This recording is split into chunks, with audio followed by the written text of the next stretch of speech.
Part 1.2 Critical Remarks. The focal point of the Theologia Naturalis of Cardinal Wojtyła is the, quote, encounter between man and God, its characteristic the mystical existentialist view of the homo religiosus and the, quote, God of infinite majesty. Limited time and space do not permit a critical analysis of the philosophical expressions in the above-quoted text of the retreat conferences regarding the ontological constitution of man in the encounter with the God of infinite majesty.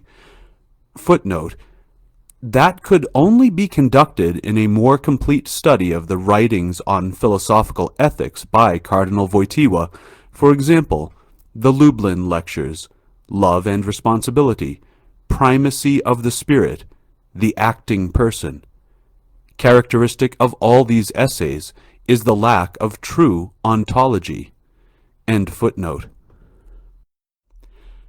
However, the point of departure of the subjective experience of existence coincides in the end with the mystical. That alone certainly means God can be radically, quote, experienced by all men. The confusion of philosophy with mysticism has important precedents, not only in the Eastern but also in the Western spiritual world. One need only think of the Enneads of Plotinus, 203 to 269 AD, and Neoplatonism with its ramifications.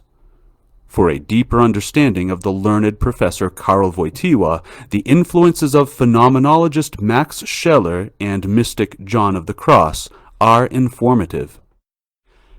We can sketch the first basic principle of the Cardinal's Theologia Naturalis as follows. On the basis of his existence, of his personal transcendence, and of his mind's immanent endless capacity, man as man is capable of receiving the infinite God. Contrary to this is the Church's teaching that grace, quoad substantiam, is a necessary prerequisite for the reception of God. The problem emerging here clearly at the outset of the Cardinal's Theologia Naturalis is only apparently solved by this thesis of universal salvation. Granted, the thesis of the equivalence of nature and grace, the problem of the absolute gratuity of grace, would still remain. Likewise, its necessity in order to free man from original sin to save his soul. Denzinger Banvat 811 to 813.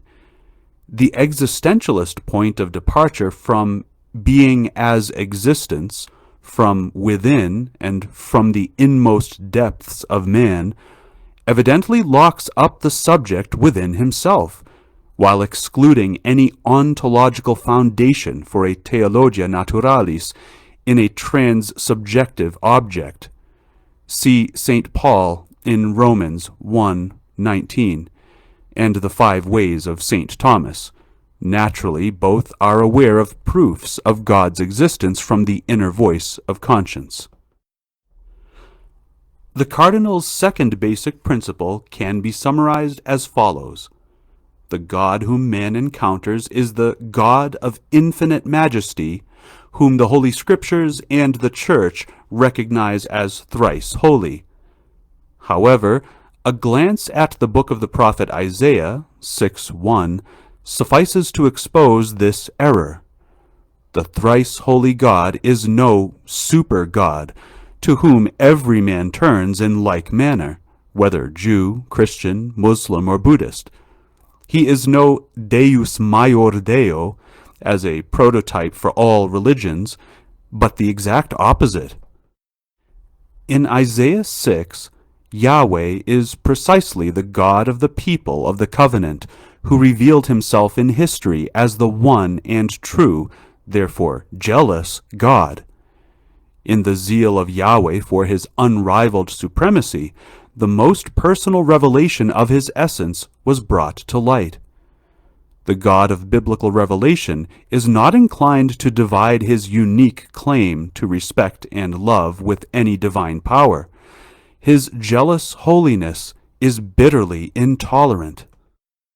One can hardly claim, for the purposes of a Theologia Naturalis, to acknowledge the God whom the Holy Scripture and the Church profess on more tenuous grounds, nor can one misrepresent the God of historical revelation more grossly than has been attempted here by simply ignoring religious history such as it is.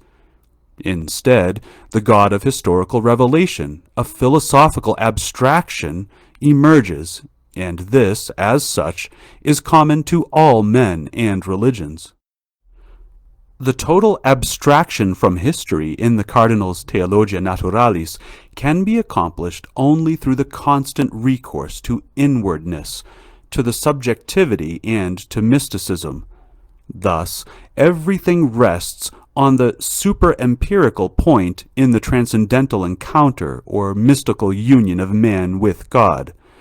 The question as to whether one's religion leads to God on its own merits, therefore, becomes secondary, albeit implicitly answered in the affirmative, since Christians, Muslims, and Buddhists all attain the God of infinite majesty by the same token.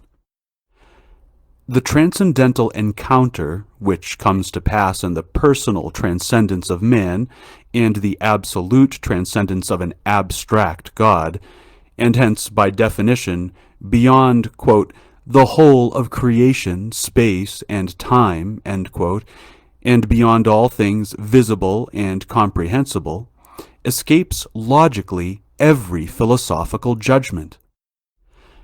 Such an encounter between each individual and his God, hence the question whether a person is in the state of grace, is a matter of which God alone is judge. Vatican II has explicitly stated that God can lead even non-Christians who know not the true God along the way, which he alone knows, to faith. Therefore, he is impertinent who would penetrate that which is reserved to God alone, the inner sphere of his grace. The mystical way can be broadly summarized as follows. In modern theology, the religious feeling or the mystical experience of God is considered the primary basis of all religions. The high point of such an experience is the mystical experience of union, or the unio mystica. The experience of union is an undisputed psychological reality and a religio-historically universal phenomenon. It can be realized not only in any Zen meditation, but also in purely secular training sessions. That means that the mystical experience of union amounts to a realization of the potential of the human psyche, but even then nothing certain can be said about the actual union of the human soul with the true God. Thus, in the Christian mystical tradition, the differences between true and false mysticism were always sharply defined. Footnote: especially St. John of the Cross, who emphatically stressed the necessity of a critical attitude towards the mystical experience. End footnote. The criteria for the authenticity of mystical experiences, which even the holy mystics were bound to observe, were the Catholic faith and the heroic striving for virtue. Even if these criteria hold true for non-Christian mysticism to a minor extent, our evaluation in that domain should be all the more cautious.